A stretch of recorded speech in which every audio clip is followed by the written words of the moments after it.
How do you not hurt your brain? How do you avoid being bored? And how do you make good use of boredom?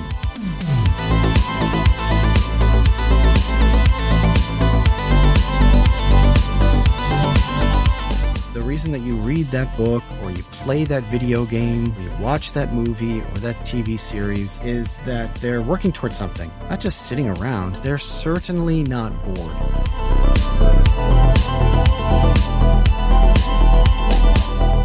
I don't generally get the sense that a lot of people are super happy with the way society is going right now.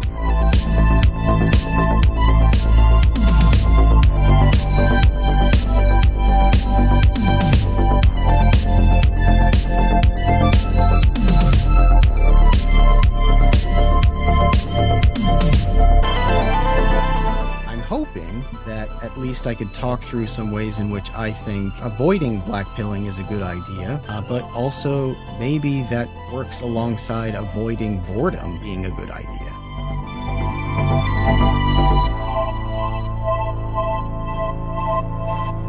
Hey, welcome to The Great Unknown, the home of Make Something Mean Something. I am Kevin Lieber. I am all alone again. Matt is like 9 hours ahead of me right now, and it's just been really difficult finding time where I'm available, he's available, and time makes sense.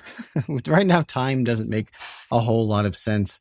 So once again, this time, I am just going to be monologuing here a bit about boredom, because a couple of things have come up recently that got me thinking sort of in a new light, I guess, about boredom that I found interesting. One was a study. Well, I guess I'm correlating two things. I think I'm correlating two things that might not correlate. So you're going to have to just bear with me on that. The first one definitely has to do with boredom specifically. And it was this study that I read that came out about how unsuccessful people are more bored. Like there is a stronger prevalence of boredom among people who are not successful, which I think is worth thinking about. It's a little, I guess for me as a person who's not really bored kind of ever, I could see how that makes sense because, well, here's one hypothesis is that maybe they are bored because they aren't working on something that could potentially lead to success. Is that a valid hypothesis? Jen in the episode chat says, how are we defining bored? And that is a really good question and something else that I wanted to try to work through. I don't know how they defined bored in the study. They could have just, asked people if they felt bored or how often they felt bored. And maybe the people who were unsuccessful just said that they felt bored more often than those who didn't. But when I think of the types of people, for instance, that we've interviewed on this podcast and the types of people who I largely surround myself with are always working towards something, I don't imagine that they're often feeling bored. I think probably they're often feeling stressed. They're often feeling overworked and overwhelmed, but probably not bored. Because like you're asking, what is bored? In my estimation, like I would guess that it seems like being bored is having nothing to do, not being entertained by something, not being interested in something, not having a way to pass the time. Because if you're passing your time in a way that feels compelling, are you bored? It doesn't seem possible. Is it possible that you're enjoying something and also being bored at the same time? Maybe, but I don't know. It seems like that would be counterintuitive to me. It seems like if you're bored, then you just feel like you don't have anything to do. You're staring at the clock. You're waiting for something. You don't know what to do with your time. You don't know what to do with yourself. And therefore, you're bored. So there are a few things here. One of the things that I wanted to also bring up is like it does seem like there's a lot of black pilling going around. Like I don't generally get the sense that a lot of people are, super happy with the way society is going right now, culture is going, their place in it, who they are, what they're doing, and what they're striving for. It seems like there is a general sense of unrest.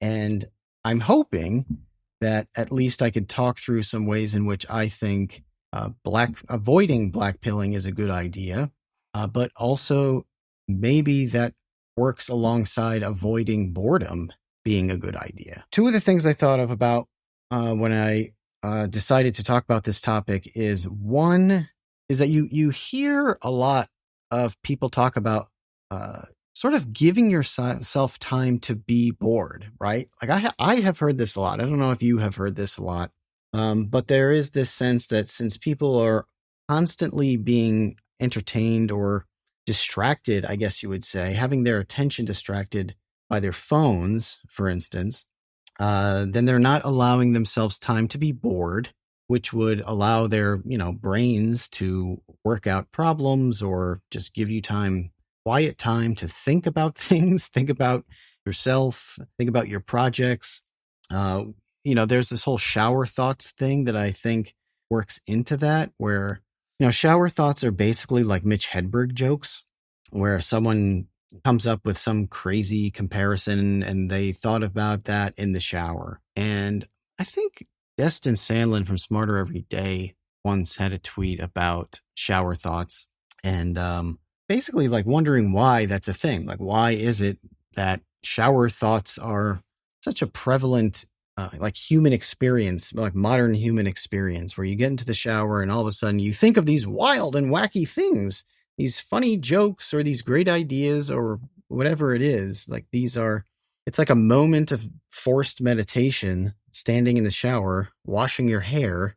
And the first thing I thought of is because you're not distracted by anything. You're not, I mean, maybe some of you have some sort of iPad in your shower where you're still scrolling, you're still doom scrolling while you're washing your body. But I would imagine not many people have that. And instead, it's a series of time every single day where you are literally untethered by screens. And therefore you can listen to yourself. You can hear your brain. You can have ideas. And I'm certainly this way. I mean, I've had plenty of ideas and cracked scenes and stuff for Sleep Warrior, for the book that I'm working on, in the shower, or, something to do with the curiosity box that we're trying to figure out. And, I'm standing in the shower, and by the end of the shower, I'm like, I figured it out. I have the idea. This is it. So I think my point in bringing that up is that I do think that that's an example of like quote unquote boredom that is healthy and productive. It's a useful way to be bored if you're contemplating, you're thinking about things, if you're ruminating. So there is the good side of boredom, without a doubt. And now that those moments seem few and far between and actually have to be like forcefully manifested, like you have to create those moments, because look, like looking at your phone is way more fun than not doing that.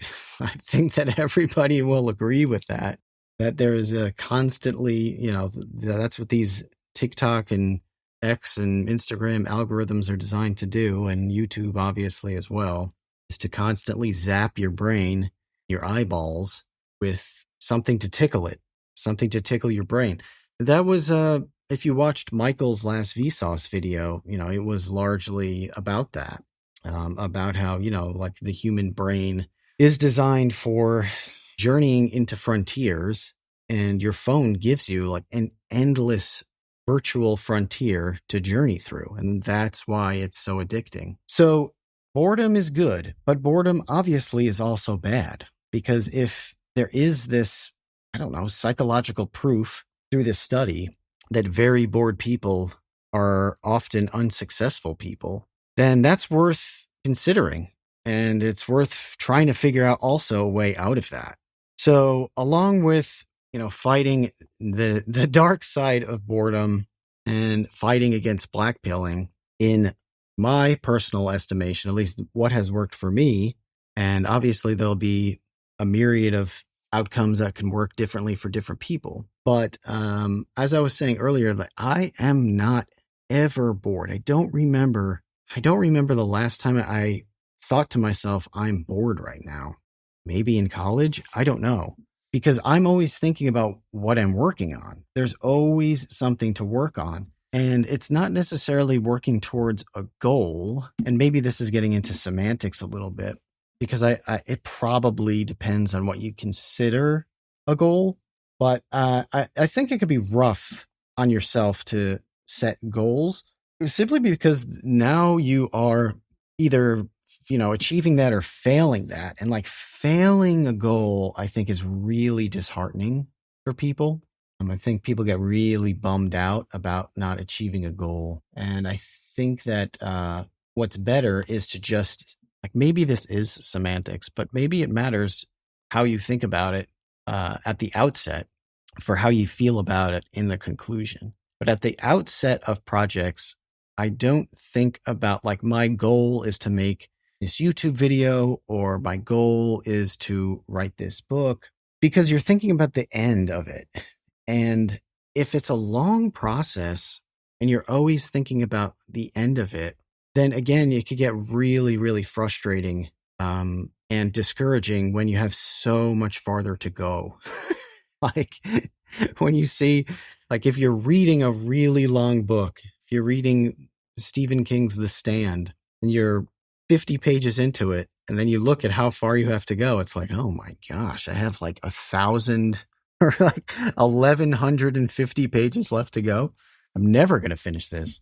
Whereas if you're just like, all right, I'm going to read a little bit of this every day, and eventually I'll have read all of it. I think that that's an easier way to get to the end of it than it is to constantly be thinking about the goal of getting to the end of it. That's how I, have been approaching this book writing process, which is taking forever. And when I do think about, like, the progress that I've made and kind of compare that to how much I have left to go, I'm like, I really thought that by the end of this year I would have a first draft, and the end of this year is coming up really soon. So that's definitely not going to happen. And if that doesn't happen, then I failed my goal. Like, if that was my goal to begin this year, to have this first draft done by the end of it, then I would have failed. And obviously what I'm talking about right now, it varies in terms of incentives for different people. Like, some people, like the way that Jake Roper from Vsauce 3 and the way that I work is extremely different. And I'll give you the most stark example I possibly can. So, and forgive me if I told this on the podcast, but if I have, then you might not remember it, or it was so long ago that you don't mind hearing it again. But I did, Jake did a TEDx talk. I think it was in Vienna. And then I did the TEDx talk in Vienna, like the next year or 2 years later or something like that. Anyway, Jake was writing his talk on the airplane to Vienna. Like, he had no talk. He didn't know what he was going to talk about, as he's literally in the air flying to the place where he has to do a talk. So some people really need a deadline to get anything done. A lot of people are like that, actually. I mean, I'm sure maybe you've noticed this in school, perhaps, where, people put off writing a paper until staying up all night the night before, and then they do get it done, and maybe it's great. Maybe they get an A on it. But then there are other people who work on it a little bit every day over time. They're not rushed. They're not stressed. They create a buffer for things to go wrong, because if you get sick the day before and you have no paper, well, now you're going to have no paper because you left it until the last minute. But I do recognize that some people just operate that way. They almost cannot get started on something until the 11th hour. Juxtapose that with me, and I had my TEDx talk written 3 months in advance of that talk. And I practiced that talk every single day for those 3 months leading up to it, so that by the time I was in the airplane on my way to Vienna, I'd done all the work. I was done. I just, all I had to do was get there. I was not worried about anything. I was prepared. I was, the squirrel who gathered all the acorns for winter. Now winter has arrived and I'm set. I got all my acorns, baby. I got a whole stockpile, more than I need. It's going to be a long winter. No problem. Tons of acorns. So that's why this is actually kind of an impossible topic, because what works for me might be the opposite for you. So it's hard for me to give advice to say, oh, you have to do things this way, when you're listening to that and saying, that doesn't work for me at all. It would be like me also giving advice on my workspace, because I know this is another thing where people are really wildly different, especially creative people. Because I've noticed that there are basically two types of creative people. Type 1, in no particular order, type 1 needs an incredibly stark and clean workspace. So there's nothing in my entire office that isn't exactly where I want it to be. There's nothing on my desk that isn't exactly what I need right now, or, where I want it to be. Everything is clean. There's no clutter at all. I don't have stuff strewn about. There are other people who just feel comforted by having stuff strewn about. They work well amidst a chaotic workspace.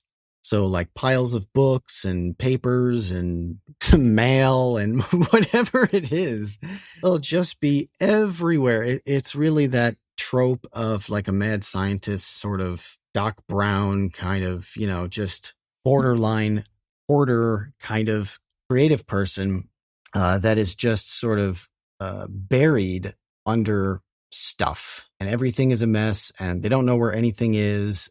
But at the same time, that's where, I mean, if they didn't like to work that way, it wouldn't be that way, generally speaking, because I don't like to work that way. So I don't allow it to be that way. If I have a week where I'm working on a whole bunch of stuff and I have a whole bunch of crap all over the place, the first thing that I do as soon as that project is done is clean up the next day. And this is how I've always operated with Vsauce 2 videos.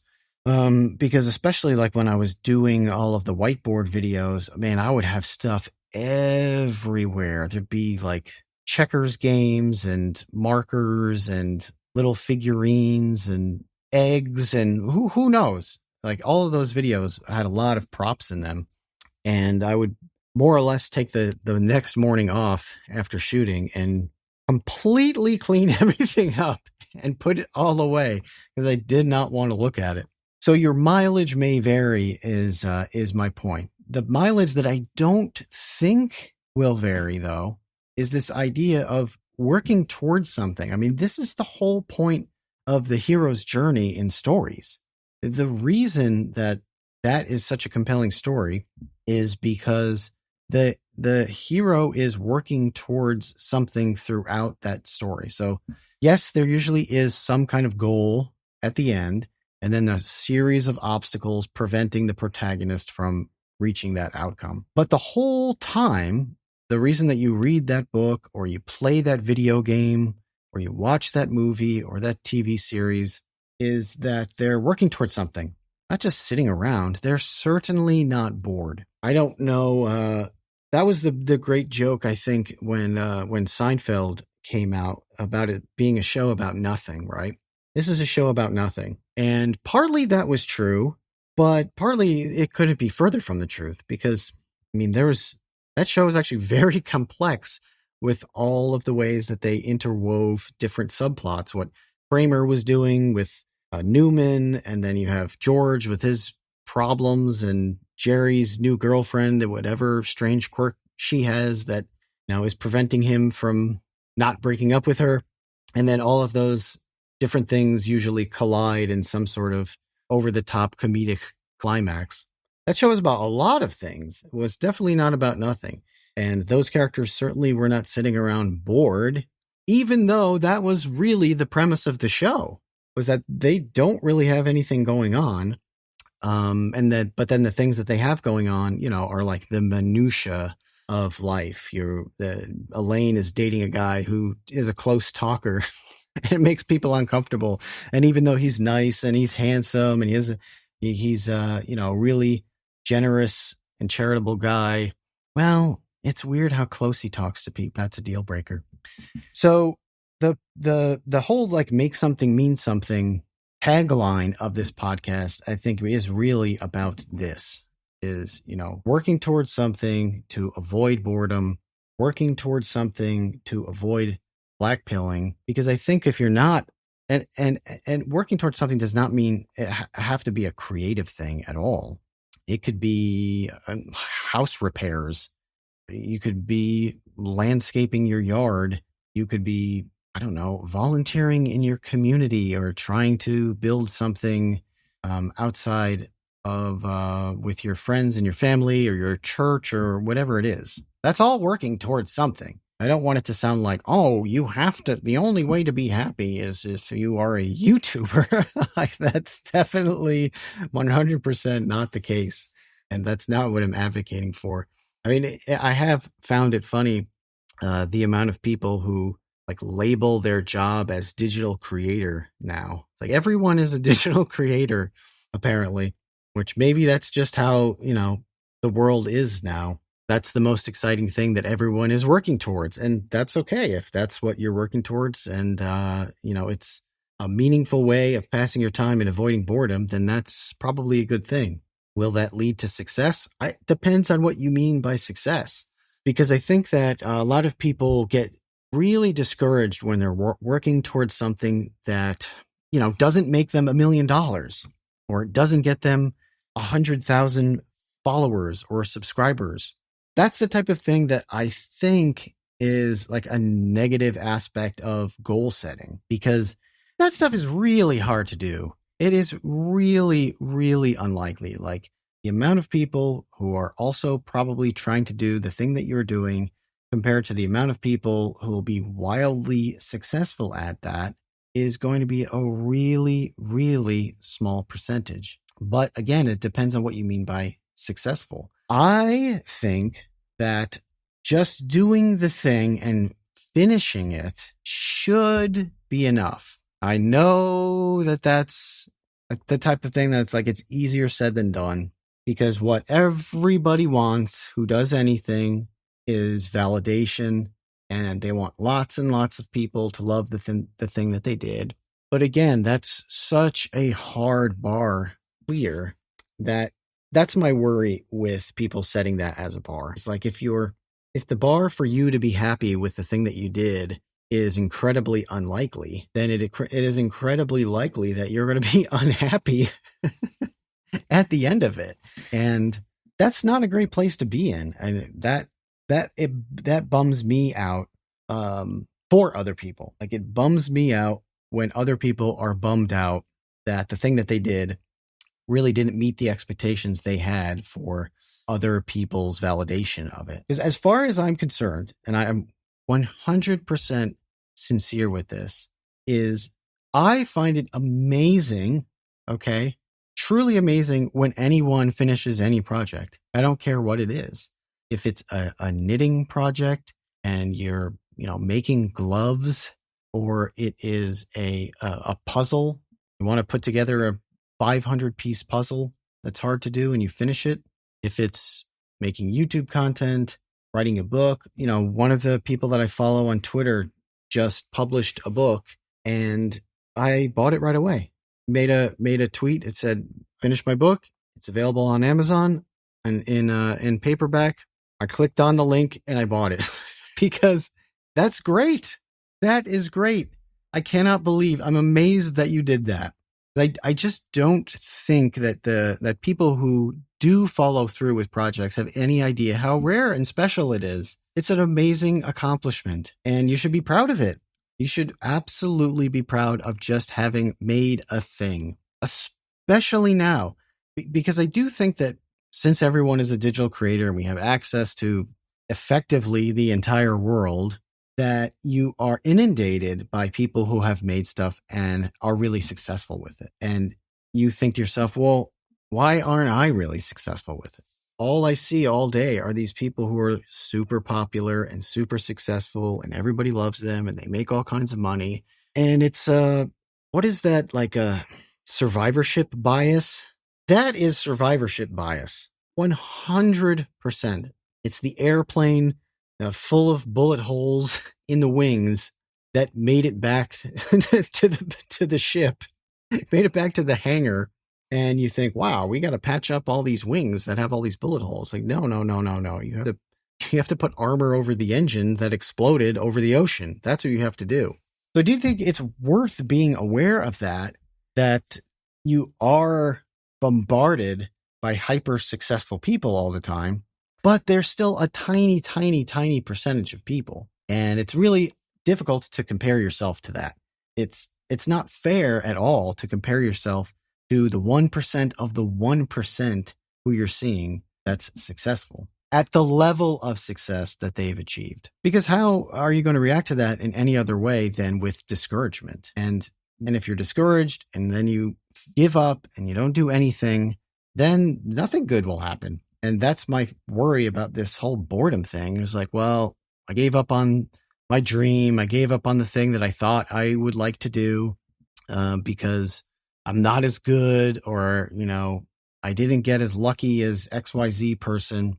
So it's not worth it. But if you stick with it's not worth it, then what will be worth it? That's kind of the big question. And I think that if then you spiral into none of it being worth it, and that now you're in like black pill land, and now you're in boredom land, and now you're in unsuccessful land. And that was the other study I wanted to mention that I didn't think correlated, but maybe I did just sort of weave a connection. This study also just came out that suggests that repetitive negative thinking leads to cognitive decline, which is really alarming. So let me read this again.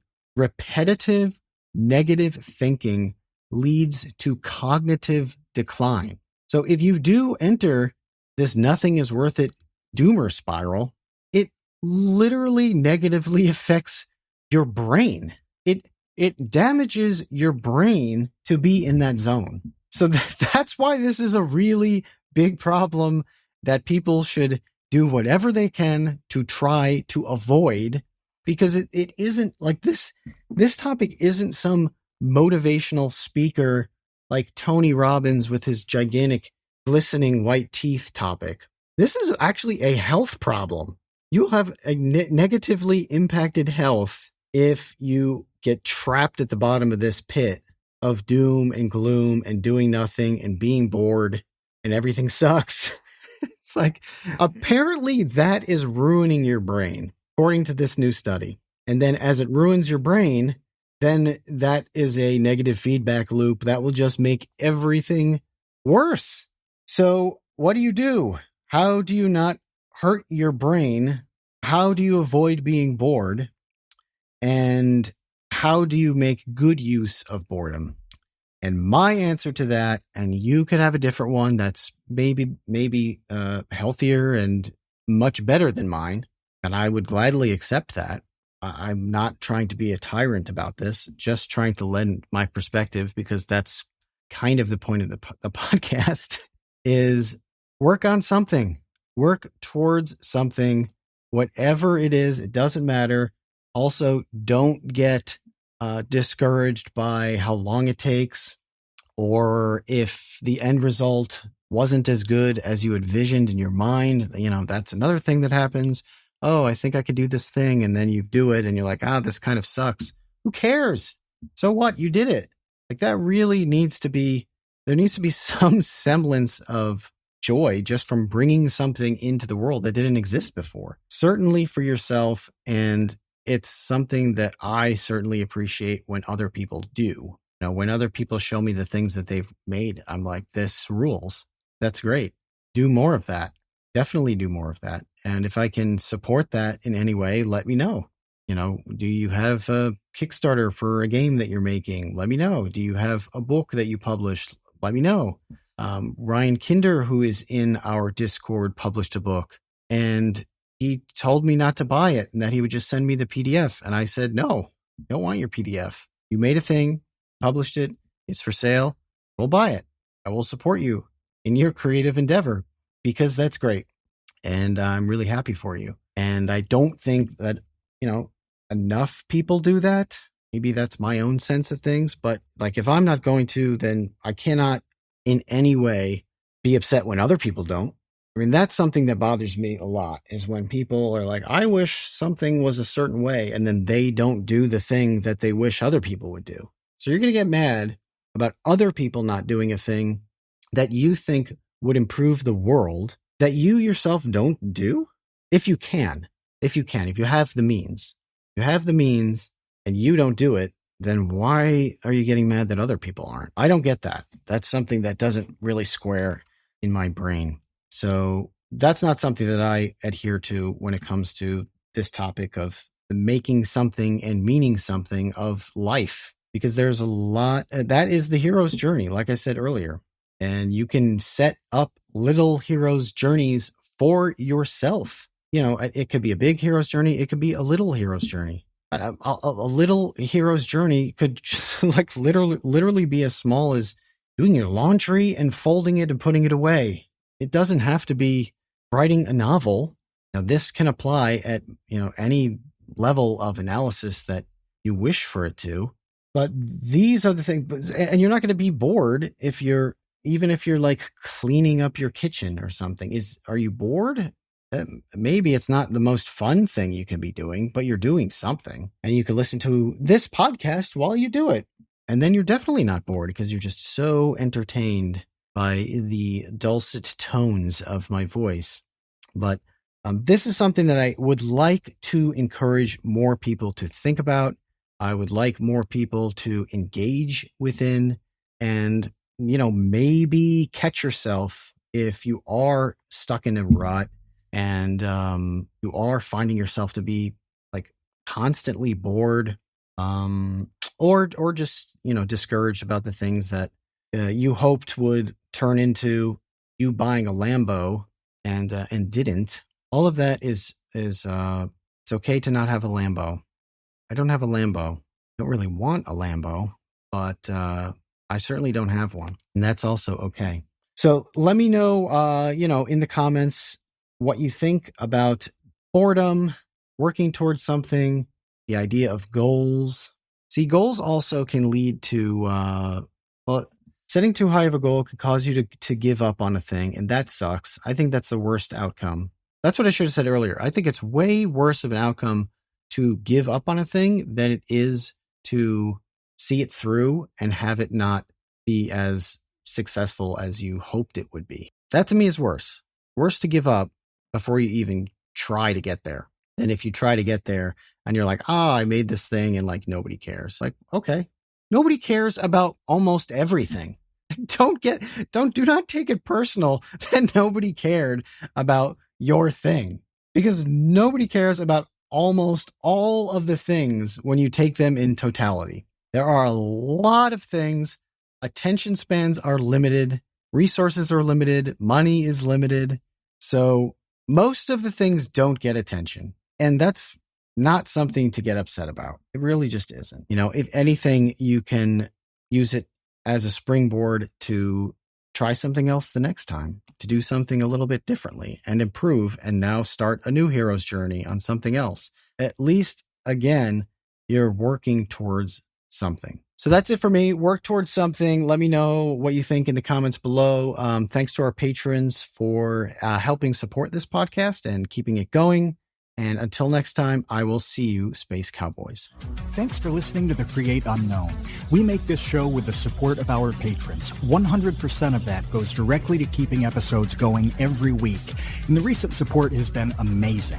Sid Poke, NRM, Venture Addicts, Weezer Good, you all really do make this show happen. Thank you to the Tots and the Dumpster crew, old and new, who save tiny little lives every month. And thank you to our grizzled, battle-hardened child infantry. Clemente de los Santos, Dan the Latch, Demetrius Andrews, Erica, Ferrycoon, Jen Mafasanti, Kevin Menard, Mikhail Steinke, Monahim, Natsu, Penny Piddler, Ryan Steer, Ryan Kinder, Samuel Manser, Sean S., Sean Malone, and Tom Bidiover. And a tremendous shout-out to our elite baby gang commanders. Atrocious Scuff, Kat, Dojangles, Graham Robertson, James Gallagher, Jeff Davis, Orange Vanilla Coke, Patrick Pister, TCU's personal pilot Andy, Ryan Carroll, Baseweight Vinthos, Yeetus Deletus, Jonas Walter, Nathan Robinson, and of course, Trev Stead. You are the elite. Thank you as well to our indentured servants, producer, editor Ben Webster, Minecraft mogul Laterman, Discord kitten wrangler Conrad, and producer emeritus Dan Yosua. Thanks to Baseweight for use of Created in the Unknown for the opening theme.